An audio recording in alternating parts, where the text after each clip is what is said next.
Saya dipukulin, dicekin, disiksa segala macam sampai setrum.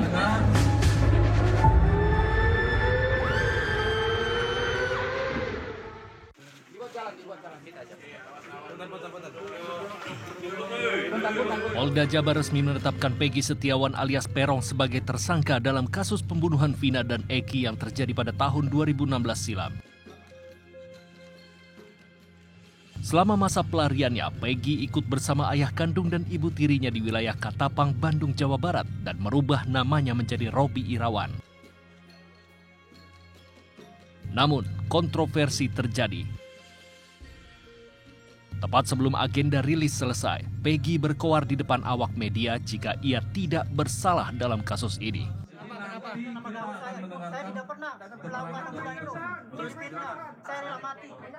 Bahkan ia bersumpah jika ia rela mati demi membuktikan dirinya tidak bersalah.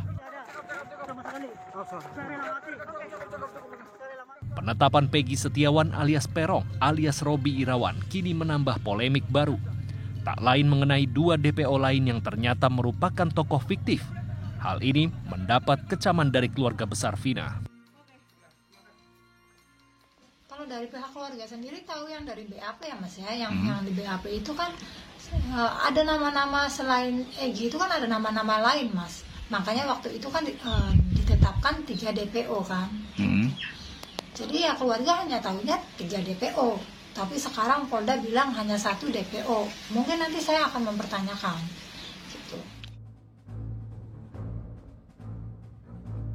Buron selama 8 tahun, Peggy berprofesi sebagai kuli bangunan bersama sang ayah.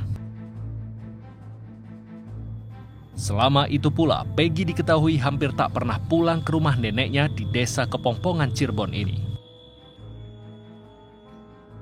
Saat digeledah, polisi mendapatkan sejumlah barang bukti, diantaranya ijazah sekolah serta kartu pelajar Peggy saat menempuh pendidikan di SMP Negeri Terbuka 11 Kota Cirebon. Selain itu, pada tahun 2016 lalu, polisi juga sempat menyita 2 unit sepeda motor milik Peggy. Nama Peggy disebut-sebut sejak tahun 2016 lalu berperan sebagai otak pelaku dari kasus pembunuhan Vina dan Eki. Meski begitu, ia pula lah yang seolah tak tersentuh oleh hukum selama 8 tahun. Nama Peggy Setiawan muncul dari keterangan seorang pria bernama Aep yang kala itu berada di sekitar lokasi kejadian dan bekerja di sebuah showroom. Malam itu, ia menyaksikan Peggy dengan sepeda motornya tengah mengejar Vina dan Eki yang baru saja melintas sembari melempari keduanya dengan batu. Sama orang ini, ya saya mengenalinya, cuman saya tidak tahu namanya. Gitu. Terus motornya apakah tahu motornya? Saya sebutkan, ya saya tahu motornya apa. Saya, warna pink. Tapi waktu pas kejadian itu ada.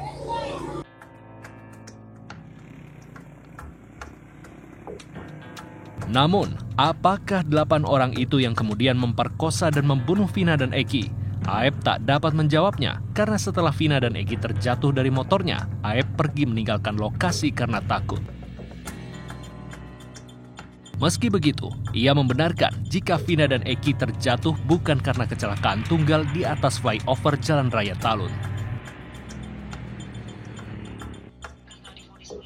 Satu sosok yang juga menjadi kontroversi dalam kasus ini ialah Saka Tatal. Saka Tatal telah menjalani masa hukuman selama 8 tahun penjara dan bebas bersyarat beberapa tahun lalu atas kasus pembunuhan Vina. Namun, hingga hari ini, ia menyatakan bahwa tak seharusnya ia menjalani hukuman itu lantaran ia bukanlah pelaku sebenarnya. Lebih juga saya tidak paham, saya tidak ada di tempat itu. Saya ada di rumah. Saya ada waktu malam kejadian. Saya ada di rumah sama kakak saya, sama paman saya, sama teman-teman yang lainnya. Ia juga mengaku jika ia disiksa agar mengakui perbuatan yang tak pernah ia lakukan. Yang sampai di Polresta, saya langsung dipukulin. Suruh mengakui apa yang bukan saya lakukan. Saya dipukulin, dijejekin, disiksa segala macam sampai setrum. Terus akhirnya Mas Saka ngaku. Siapa yang nyetrum, yang mukulinnya siapa? Yang mukulin, yang nyetrum itu anggota polisi semua.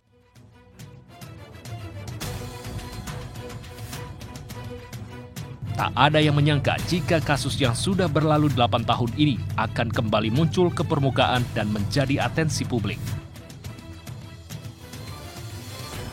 Namun ironisnya, kasus ini bukanlah sebuah album kenangan yang manis untuk diingat, melainkan justru melahirkan misteri dan tanda tanya baru baik untuk keluarga Vina dan Eki maupun juga bagi para terpidana.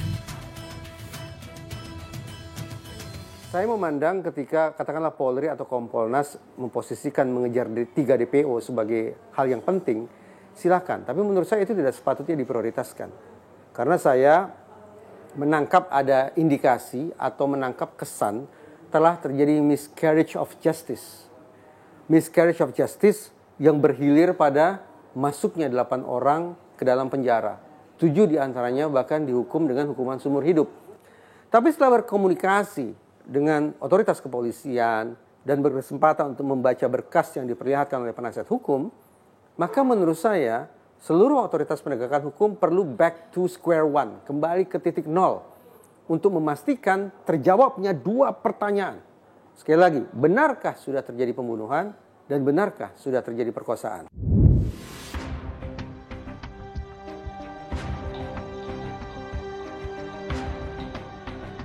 Berkaca dari apa yang telah terjadi pada tahun 2016 lalu, tentu kita berharap jika polisi kali ini bisa mengungkap secara jelas dengan metode penyidikan yang lebih ilmiah, tidak hanya berdasar kepada pengakuan saja. Pengakuan rentan terdistorsi, pengakuan juga rentan diintimidasi.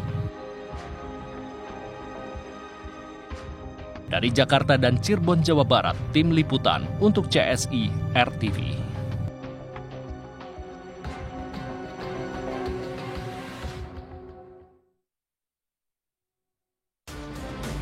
TKP 8787 Lombok Pati.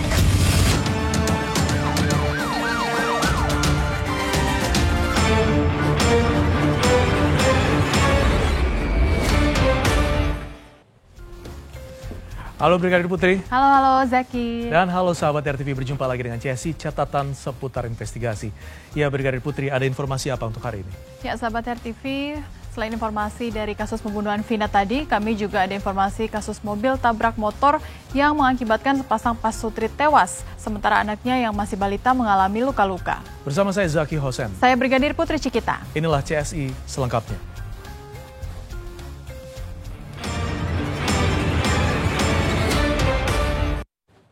Baik, kita ke informasi pertama. Diduga akibat mengantuk, 1 unit minibus menabrak pengendara sepeda motor di Jalan Raya Sumpiuh, Kabupaten Banyumas, Jawa Tengah. Akibat peristiwa itu, pasangan suami istri meninggal dunia dan anak balitanya luka-luka.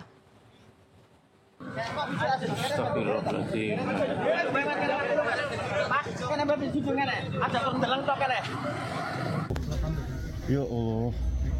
Pasangan suami istri pengendara dan anak balitanya terpental usai sepeda motor mereka ditabrak minibus dari arah berlawanan di Jalan Raya Sumpiuh, Banyumas, Jawa Tengah. Kejadian bermula saat minibus melaju dengan kecepatan tinggi di Jalan Raya Sumpiuh. Namun diduga sopir mengantuk, minibus tiba-tiba oleng ke kanan jalan dan menabrak pengendara yang datang dari arah berlawanan. Usai menabrak, minibus langsung masuk ke area persawahan warga. Akibat peristiwa itu, pasangan suami istri pengendara tewas di lokasi kejadian dan anak balitanya luka-luka. Kalau kondisi mobil sih ringsek depan dan belakang waktu pengkondisian, soalnya turun ke sawah sih. Motornya? Motor ringsek semua motor. Kondisi sopir diduga karena kurang konsentrasi atau mengantuk, sehingga oleng arah kanan dari arah berlawanan melaju sepeda motor yang dikendarai oleh korban yang berboncengan 3 berikut anaknya. Selain pengendara, penumpang minibus berusia 73 tahun juga mengalami luka, sementara sopir minibus selamat. Kini kasus tersebut tengah dalam penanganan Polresta Banyumas. Dari Banyumas, Jawa Tengah, Marnoto untuk CSI RTV.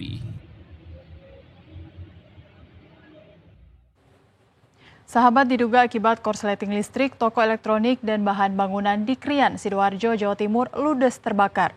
Meski tidak ada korban jiwa, namun kerugian diperkirakan mencapai ratusan juta rupiah.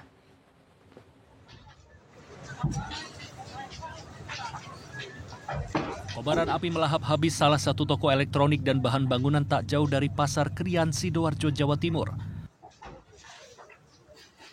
Belasan karyawan toko yang berada di dalam langsung berlarian menyelamatkan diri dan sepeda motor mereka. Tugas pemadam kebakaran terus berjibaku memadamkan api.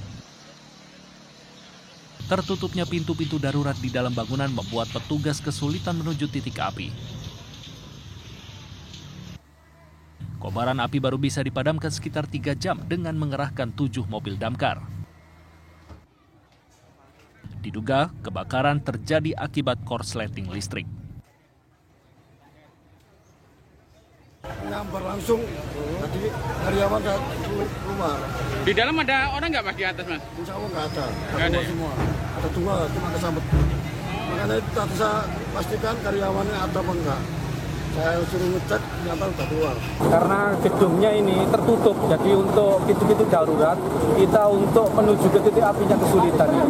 Jadi kita padamkan dulu yang bawah, nanti mungkin setelah yang bawah agak padam, nanti kita cari jalan darurat untuk menembus yang lantai 2. Warga berusaha mengeluarkan sejumlah barang elektronik yang masih bisa diselamatkan untuk diamankan. Meski tidak ada korban jiwa, namun kerugian diperkirakan mencapai ratusan juta rupiah. Dari Sidoarjo, Jawa Timur, Muhammad Ikhwan untuk CSI RTV.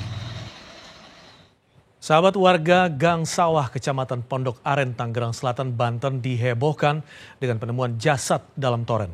Saat ditemukan jasad korban dalam posisi tertelungkup. Penemuan jasad ini berawal dari keruhnya air di rumah seorang warga.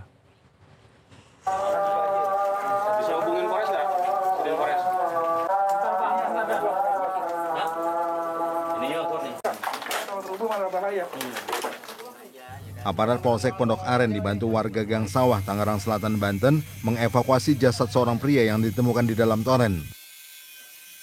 Penemuan jasad korban diketahui pemilik rumah bernama Sutrisno yang curiga air di rumahnya berubah menjadi keruh, berbusa dan berbau busuk. Pemilik rumah itu pun mengecek toren miliknya yang ada di belakang. Saat dibuka ternyata ada sesosok jasad yang berada di dalamnya dengan posisi tertelungkup. Korban adalah Devi Karmawan, usia 27 tahun, yang tak lain merupakan tetangga Sutrisno. Rumah korban hanya berjarak 100 meter dari rumah Sutrisno. Dari hasil pemeriksaan awal, korban diduga kehabisan nafas saat berada di dalam toren. Polisi juga tidak menemukan tanda-tanda kekerasan di tubuh korban. Sementara ada tato bertuliskan Devoy di tubuh korban. Kami duga jenazah sudah dalam waktu yang cukup lama dengan kondisi yang membengkak. Ya. Jadi kita keluarkan jenazah dalam toren tersebut dan kita gergaji atasnya biar bisa mengeluarkan jenazah. Selanjutnya jenazah kita keluarkan. Usai diotopsi, jasad korban dibawa ke Rumah Sakit Keramat Jati. Kasus penemuan jasad ini masih ditangani aparat Polsek Pondok Aren. Dari Tangerang Selatan, Banten, Andrianto untuk CSI RTV. Seorang remaja ditusuk oleh orang tidak dikenal hingga meregang nyawa. Informasi akan hadir usai jeda berikut. Tetaplah di CSI.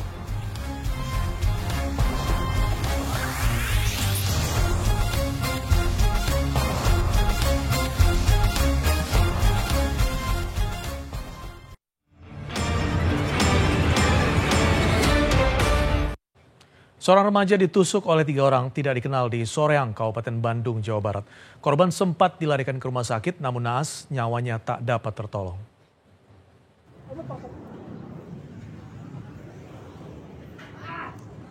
Warga di kawasan Gading Tutuka, Soreang, Kabupaten Bandung, Jawa Barat, dikagetkan dengan remaja berinisial AK tergeletak bersimbah darah. Terdapat sejumlah luka di tubuh korban. Dari hasil penyelidikan sementara, remaja 18 tahun itu menjadi korban penusukan. Korban awalnya sedang berada di pinggir jalan, namun tiba-tiba didatangi oleh 3 orang dengan menggunakan motor. Para pelaku kemudian menusuk korban berulang kali hingga bercucuran darah. Korban sempat dilarikan ke rumah sakit oleh rekan-rekannya, namun naas nyawanya tidak bisa diselamatkan. Korban kemudian dibawa ke Rumah Sakit Sartika Asih Bayangkara Polda Jabar untuk diotopsi.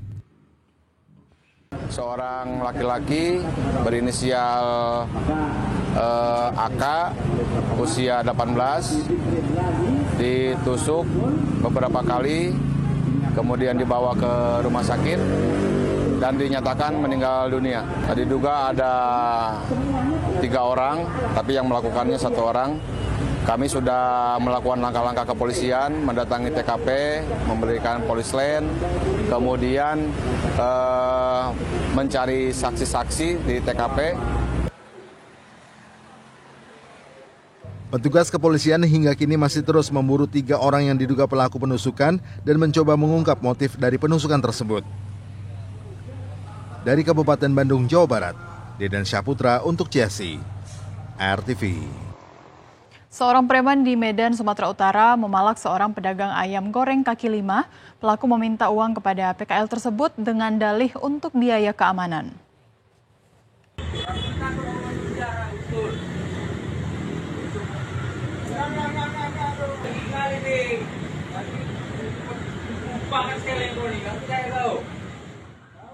Pria ini diduga preman sekitar yang sedang memeras seorang pedagang ayam goreng kaki 5 di Jalan Rakyat Medan, Sumatera Utara. Tak hanya memeras, preman tersebut juga mengancam akan merusak gerobak dagangan karena pedagang menolak memberikan uang.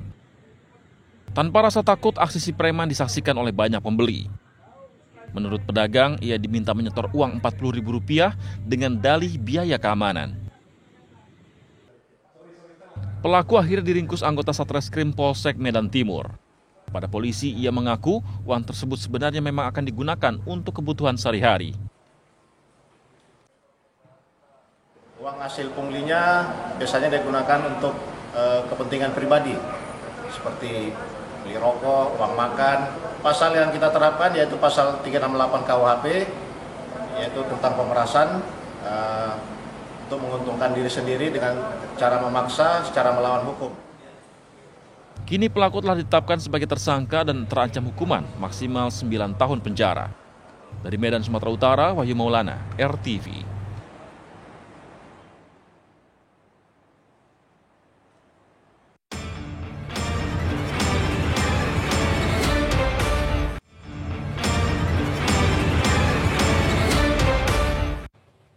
Sahabat, pelanggaran lalu lintas terjadi hampir setiap hari. Dan kali ini pelanggaran lalu lintas apa yang sudah terekam? Mari kita lihat bersama-sama. Nah ini sahabat, ini merupakan video pelanggaran lalu lintas. Ada polisi begitu ya, di sampingnya ini, oke. Ini apa yang terjadi, ada anak-anak di bawah umur gitu ya kelihatannya. Dan naik motor, sepeda listrik tuh sahabat, bonceng 4, tidak menggunakan helm begitu juga ya sahabat. Aduh, ini orang tuanya kemana nih? Ini Bapak Ibu jangan dibiarin ya anaknya membawa kendaraan tanpa pengawasan Bapak Ibu.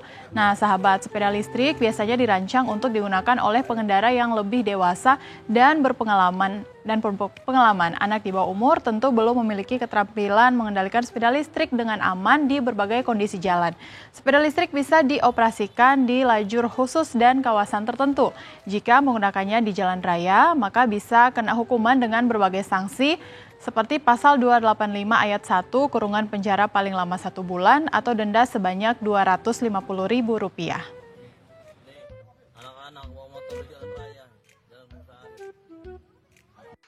Yuk, scan ulang siaran digital kamu. Caranya mudah. Hidupkan set-top box dengan remote-nya. Lalu nyalakan televisi kamu. Setelah itu di menu pengaturan, pilih sistem penerimaan siaran. Selanjutnya, masuk ke program tuning otomatis untuk mencari siaran digital. Dan tunggu sampai prosesnya selesai. Jika siaran digital belum ditemukan, coba ulangi langkah sebelumnya untuk proses scan ulang.